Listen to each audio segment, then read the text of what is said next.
কেরালার মালাটুরে good Friday উপলক্ষে মেলা শুরু হয়ে গেছে বন্ধুরা। তো মেলাটা চলবে 1 মাস। তো গুড ফ্রাইডেতে সারা দিন ধরে সারা রাত ধরে প্রচণ্ড বড় মেলা আছে। তো এই সময় সবাই মেলাতে পাহাড়ে ওঠে, কেন কি পাহাড়ের উপরে সুন্দর একটা যিশু খ্রিস্টের গোল্ডেন মূর্তি, এটা দেখার জন্যে সবাই যায় আর এখানে মানত করে।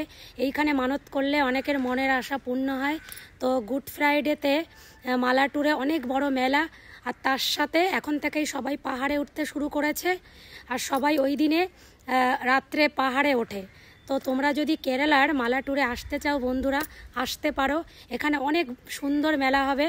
তো সারা রাত মেলা চলবে, সবাইকে আমি ইনভাইট করছি, প্লিজ প্লিজ প্লিজ যদি আসতে চাও তো মালাটুরে আসতে পারো। আমিও যাব গুড ফ্রাইডের দিন 18ই এপ্রিল। তো